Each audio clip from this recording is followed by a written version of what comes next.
Hi friends, ఈరోజు వార్తల్లో నిలిచిన కరెంట్ అఫైర్స్లోని మొదటి అంశం, తెలంగాణలో కాంగ్రెస్ ప్రభుత్వము నైపుణ్య అభివృద్ధి స్కిల్ డెవలప్మెంట్కి శ్రీకారం చుట్టాలని 2324 కోట్లతో 65 ఐటీలకు కొత్త రూపు తీసుకురానుంది. ఉపాధికి గల్ఫ్ దేశాలకు వెళ్లాలనుకునే వారికి ఇక్కడ శిక్షణ ఇస్తామని, అదేవిధంగా మన చదువులు అవుట్ ఆఫ్ సిలబస్గా మారిపోయాయని ముఖ్యమంత్రి రేవంత్ రెడ్డి 4 అడ్వాన్స్డ్ టెక్నికల్ సెంటర్లకు నిన్నటి రోజున శంకుస్థాపన చేశారు. రాష్ట్రంలో ఏరోస్పేస్ విడిభాగాల సంస్థకు పెట్టుబడులు పెట్టి సీఎంఓతో లాక్హీడ్ మార్టిన్ కంపెనీ ప్రతినిధులు భేటీ అయ్యారు.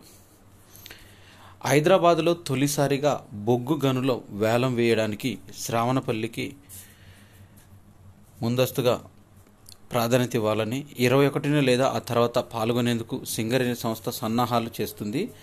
ఇందులో 11.99 కోట్ల టన్నుల నిల్వ ఉన్న సింగరేణి నిర్వహించిన భూగర్భ సర్వేలో తేలింది.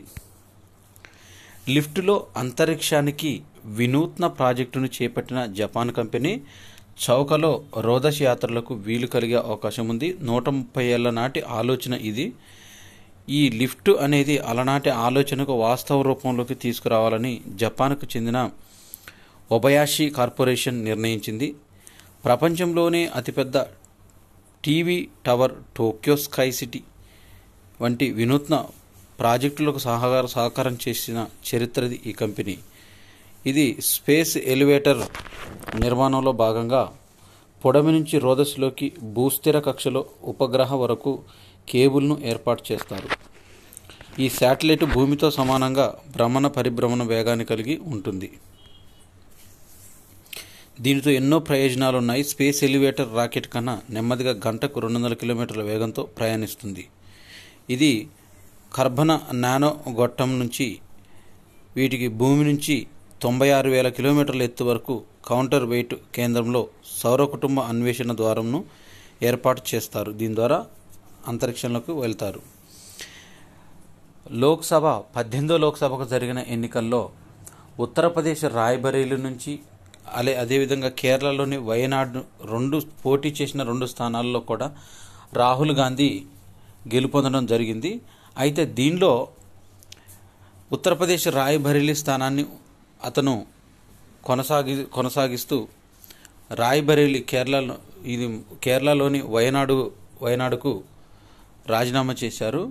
అయితే ఈ కేరళలోని వయనాడు లోక్సభ సభ్యత్వానికి అగ్రనేత రాహుల్ గాంధీ రాజీనామా చేశారు. ఎన్నికైన 14 రోజుల్లోగా రాజీనామా చేయాలనే నిబంధనను అనుసరించి వయనాడును వదులుకున్నారు. రాయ్బరేలీ ఎంపీగా ఆయన కొనసాగనున్నారు. రాహుల్ రాజీనామాను ఆమోదించినట్టు లోక్సభ సచివాలయం బులెటిన్ విడుదల చేసింది. కాంగ్రెస్ బలం 99కి తగ్గింది. వాస్తవానికి కాంగ్రెస్ 99 సీట్లే గెలుచుకుంది. కానీ మహారాష్ట్ర నుంచి ఎన్నికైన రెబల్ అభ్యర్థి కాంగ్రెస్కే మద్దతు ఇవ్వడంతో పార్టీ బలం 100కు చేరుకుంది. ఇక రాహుల్ రాజీనామాతో మళ్లీ 99కి తగ్గింది. చరిత్ర సృష్టించిన ప్రజల తీర్పు ఇది. వారణాసి పర్యటనలో ప్రధాని మోదీ ఉద్ఘాటించారు. రైతులకు 20,000 కోట్ల పెట్టుబడి కిసాన్ సమ్మాన్ నిధి విడుదల చేశారు. 30 నుంచి మన్ కీ బాత్ అనేది పునఃప్రారంభం అవుతుంది. ప్రతి నెల రేడియో ద్వారా మన్ కీ బాత్ కార్యక్రమము ఈ నెల 30వ తేదీ నుంచి పునఃప్రారంభించింది. అయితే ఎలక్షన్ కోడ్ అనేది ఉండడం ద్వారా ఇన్ని రోజులు మార్చి నుంచి ఇప్పటి వరకు ఇది కోడ్ కారణంగా నిలిపేశారు. అయితే నమో యాప్ ద్వారా తెలపాలని ఏవైనా సమస్యలుంటే ఇక 1800117800 నెంబర్కి సందేశం పంపొచ్చు అని తెలిపారు. 1,00,000 మంది వలసదారులకు అమెరికా పౌరసత్వము ఇవ్వడానికి జో బైడెన్ ప్రభుత్వం నిర్ణయం తీసుకుంది. ఇక అమెరికా పౌరుడు లేదా పౌరురాలని పెళ్లాడిన వారికి పుట్టిన పిల్లల్లో 50,000 మందికి కూడా ఇదే వసతి లభిస్తుంది. బీహార్లోని ఒక అరుదైన సంఘటన చోటు చేసుకుంది. ప్రారంభానికి ముందే ఒక వంతెన కూలిపోయింది. ఇది ఎక్కడ నిర్మించారంటే బీహార్లోని అరరియా జిల్లా పరరియా గ్రామ పరిధిలో బాక్రా నదిపైన ఈ వంతెనను నిర్మించారు.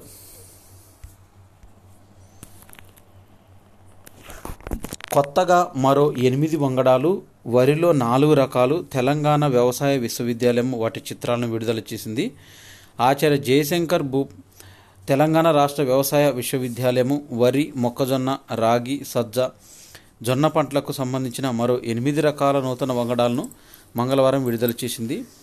వరిలో రాష్ట్ర స్థాయిలో వెరైటీలను రిలీజింగ్ కమిటీ ఆమోదించడంతో ఈ తక్కువ కాల వ్యవధిలో సాగవడం, అదేవిధంగా అగ్గి తెగులు, సుడిదోమ, ఉల్లి కోడులను తట్టుకునే విధంగా కొత్త వంగడాలను రూపొందించారు.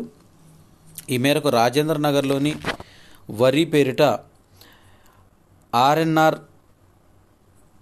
28361 దొడ్డ గింజలు రాష్ట్ర సన్నని పొడవైన గింజలు తక్కువ నూక శాతం దిగుబడి ఉన్న వాటిని ఆవిష్కరించారు. కడెం అడవుల్లో అరుదైన కప్పను గుర్తించారు. కేంద్ర పరిధిలో వచ్చే ఈ ప్రాంతంలో కల్లెడ DRO ప్రకాష్, FBO ప్రసాదులు గస్తీ తిరుగుతుండగా ఈ కప్ప వీరికి కనిపించింది. ఇది సాధారణంగా Indian painted frog, Sri Lanka bull frog పేర్లతో పిలిచే ఈ కప్ప చాలా తక్కువ ప్రాంతాల్లో కనిపిస్తుందని వీరు తెలిపారు. లోక్సభలో 6వ అతిపెద్ద పార్టీగా తెలుగుదేశం పార్టీ నిలుస్తుంది 18వ లోక్సభలో. దీంట్లో Bharatiya Janata party 240, Congress 99, Samaj party 37, Trinamool Congress 29, DMK 22 స్థానాలతో తెలుగుదేశం పార్టీ కంటే పైనున్నాయి. అయితే తెలుగుదేశం పార్టీ 16 మంది సభ్యులతో 6వ స్థానంలో ఉంది. ఈ ఎన్నికల్లో భారతీయ జనతా పార్టీ మాత్రమే 3 అంకెల స్థానాలను దక్కించుకుంది. రేపాకలో చారిత్రక శాసనాలను గుర్తించారు. రాజన్న సిరిసిల్ల ఇల్లంతకుంట మండలం రేపాకలో చౌడమ్మ గుండుపైన 10వ శతాబ్దానికి చెందిన మృగయా వినోదం చారిత్రక శాసనాలను గుర్తించారు. IITMలో బ్రెయిన్ సెంటర్కు 41 కోట్ల విరాళాలని ఫెయిర్ఫాక్స్ ఫైనాన్షియల్ హోల్డింగ్ లిమిటెడ్ వ్యవస్థాపకుడు ప్రేమ్ వత్స విడుదల చేశారు. ప్రేమ్ 1971లో IITMలో చదివారు. కెమికల్ ఇంజనీరింగ్లో ప్రథమ శ్రేణిలో ఉత్తీర్ణయ్యారు. 21న శ్రీనగర్లో యోగా దినోత్సవం జరుపుతున్నారు భారత ప్రధాని నరేంద్ర మోదీ గారు. ఇది 10వ యోగా దినోత్సవం. రాష్ట్ర వర్సిటీలకు GSTని మినహాయించాలని, ఆదాయపు పన్ను నుంచి మినహాయింపు ఇవ్వాలని పరిశోధన ప్రోత్సాహకాన్ని ఇదొక మార్గం అంటూ నీతి ఆయోగ్ సిఫార్సును విడుదల చేసింది. రాష్ట్ర విశ్వవిద్యాలయాలనే తరచూ రాష్ట్ర ప్రభుత్వాలు కేటాయించే పరిమిత బడ్జెట్తోనే నడుస్తున్నాయని, అందువల్ల వీటికి GST నుంచి మినహాయింపు ఇస్తే పరిశోధన అవసరాల కోసం ఇవి ఉపయోగిస్తే వస్తు సేవలపైన అదనపు పన్ను భారం పడదని నీతి ఆయోగ్ సిఫార్సులో తెలిపింది. రష్యాలో ఒక వింత వ్యాధి విజృంభిస్తుంది. దీంతో అధికారులు 3గురిని అరెస్ట్ చేశారు. ఈ వ్యాధి తలెత్తినట్టు భావించారు వారికి. దీంట్లో భద్రతా ప్రమాణాలను ఉల్లంఘించి వీరు ఆహార ఉత్పత్తులను తయారు చేసి పంపిణీ చేస్తున్నారు. ఆంగ్ల మాధ్యమ పాఠశాలలపై మోజు ఆత్మహత్య సదృశ్యమే అంటూ NCERT డైరెక్టర్ DP సక్లానీ వ్యాఖ్యానించారు. ఆయా పాఠశాలలో అనుభవజ్ఞులైన ఉపాధ్యాయులు లేనప్పటికీ ఇంగ్లీష్ మీడియం పట్ల మోజుతో అటువైపే మొగ్గు చూపుతున్నారని తెలిపారు. ఐక్యరాజ్య సమితి మహిళల సమాన హక్కులు దక్కాలంటే మరో 300 ఏళ్లు పడుతుందని, అతివలు పూర్తి గౌరవ మర్యాదలతో జీవించాలంటే లింగ సమానత్వం అత్యావశ్యమని, హింసకు గురైన వారికి చేయూతనందించడం, స్త్రీల నిర్ణయాలను గౌరవించడం, వివక్షకు తావు లేకుండా చూడటం వంటి చర్యలు అందుకు దోహదపడతాయి. సైన్యంలో స్కిన్ బ్యాంకును ఏర్పాటు చేస్తున్నారు. కాలిన గాయాలకు చికిత్స కోసమే దీన్ని తీసుకొచ్చారు. తొలిసారిగా అందుబాటులోకి రానుంది. కాలిన గాయాలు, గ్రహణముర్రి, తెగిన చేతులు, వేళ్లు అతికించడం, ఇతరత్ర చికిత్సలకు చర్మం అవసరం అవుతుంది. అయితే రోగి శరీరంలో కాళ్ళు, చేతులు, తొడలు తదితర భాగాల నుంచి చర్మం సేకరించి గ్రాఫ్టింగ్ ద్వారా గాయాలైన చోట అమర్చుతున్నారు. అయితే రోగి శరీరం నుంచి 15 నుంచి 20% మాత్రమే ఇలా సేకరించడానికి వీలవుతుంది. అంతకంటే ఎక్కువ కావాల్సి వచ్చినప్పుడు అందుబాటులో ఉండడం లేదు. ఈ ఇబ్బందిని అధిగమించే ఉద్దేశంతో స్కిన్ బ్యాంకును ఏర్పాటు చేస్తున్నారు. యుద్ధ విమానాలకు, ఇంజన్లకు మిథాని మిశ్రమ ధాతు నిగమ్ లిమిటెడ్ మిథాని లోహాలను అందిస్తుంది. Hindustan aeronautical limited, Pratt and Whitney ఇంజనీర్స్కు మెటీరియల్స్ సరఫరా చేస్తున్నారు. అంతర్జాతీయ రక్షణ, ఏరోస్పేస్ మార్కెట్లకు విస్తరిస్తున్నారని సిఎండి సంజయ్ కుమార్ ఝా వెల్లడించారు. భారత్లో గూగుల్ జెమినీ యాప్ను ఆర్టిఫిషియల్ ఇంటెలిజెన్స్ జెమినీ యాప్ రూపంలో తీసుకొచ్చింది. ఈ గూగుల్ ఇంగ్లీషు, హిందీతో పాటు మరి 8 భారతీయ భాషల్లో జెమినీ యాప్ లభించనుంది. ఐఫోన్ వినియోగదారులు గూగుల్ యాప్ ద్వారా జెమినీ సేవలను కొన్ని వారాల్లో అందుబాటులోకి వస్తాయని తెలిపారు.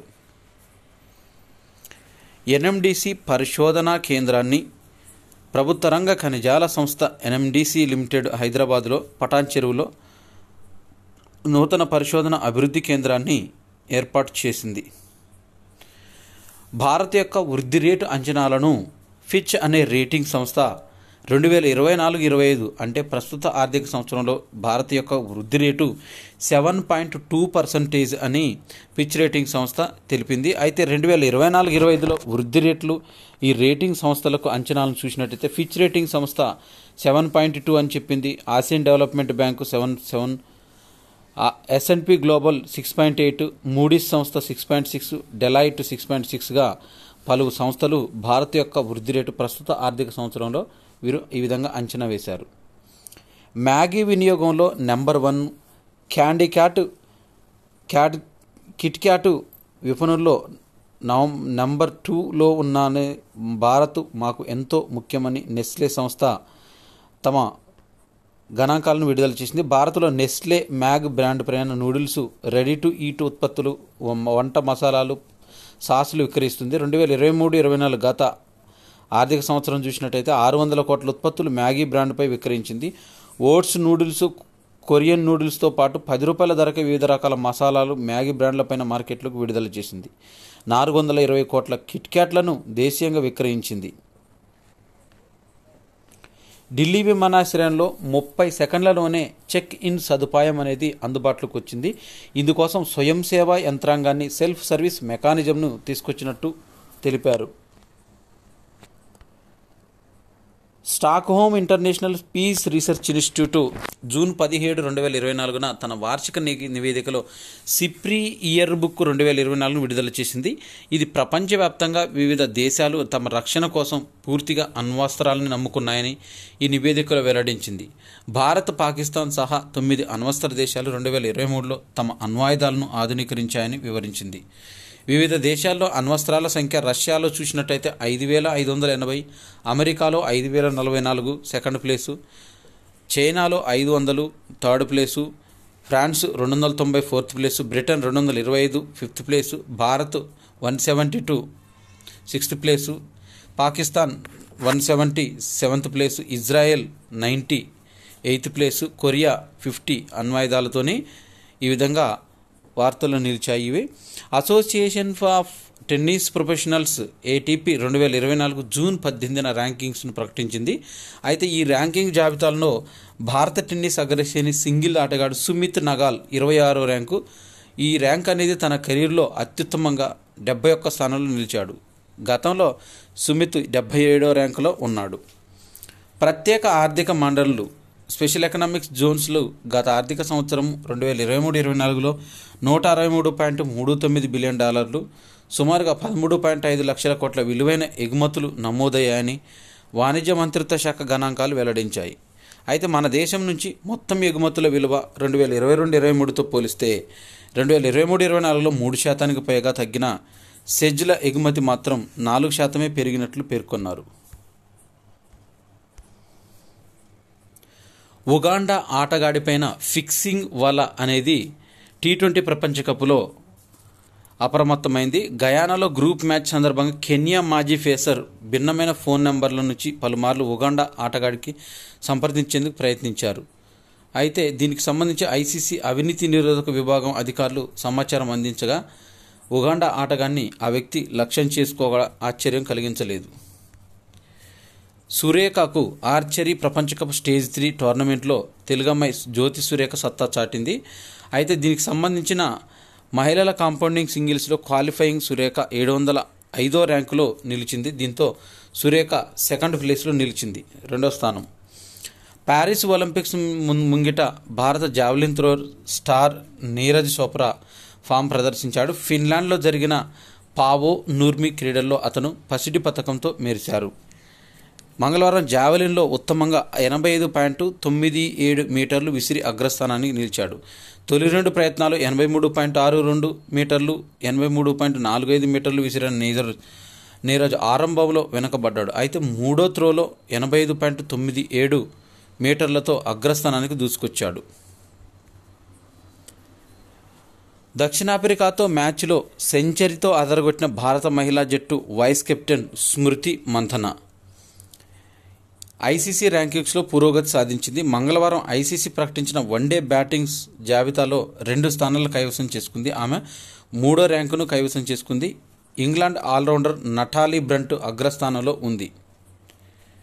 అత్యధిక బ్రాండు విలువ కలిగిన భారత ప్రముఖుల జాబితాలో స్టార్ క్రికెటరు విరాట్ కోహ్లీ అగ్రస్థానాన్ని దక్కించుకున్నాడు. 2023లో తన బ్రాండ్ విలువను 1899 కోట్లకు పెంచుకున్న విరాట్ నంబర్ 1 స్థానాన్ని సొంతం చేసుకున్నాడు. 27 బంతుల్లో సెంచరీ చేసి అద్భుతాన్ని గేల్ రికార్డును బద్దలు కొట్టిన సాహిల్.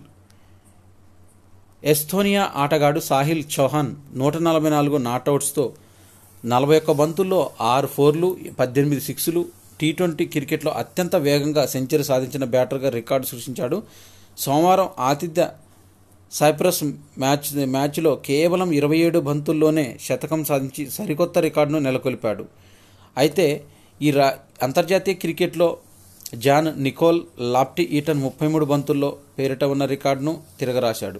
ప్రపంచ క్రికెట్లో అత్యంత వేగవంతమైన సెంచరీ సాహిల్దే కావడం విశేషం. ప్యారిస్కు 5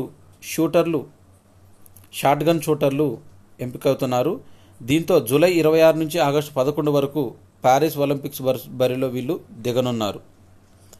తెలంగాణ గ్రాండ్ మాస్టర్ అర్జున్ ఎరగేసి అంతర్జాతీయ స్థాయిలో మరొకసారి సత్తా చాటాడు. అర్మేనియాతో జరుగుతున్న స్టిఫాన్ ఎవాన్ యాన్ స్మారక చెస్ టోర్నీలో అతడు టైటిల్ను గెలుచుకున్నాడు. ఇవి జూన్ 19, 2024కు సంబంధించిన కరెంట్ అఫైర్స్. ఈ వీడియో నచ్చినట్టయితే లైక్ చేయండి, షేర్ చేయండి, కామెంట్ చేయండి. నా ఛానల్ సబ్స్క్రైబ్ చేసుకోవడం ద్వారా నేను చేసే వీడియోస్ అన్నీ మీకు నోటిఫికేషన్ రూపంలో వెలువడతాయి. Thanks for watching.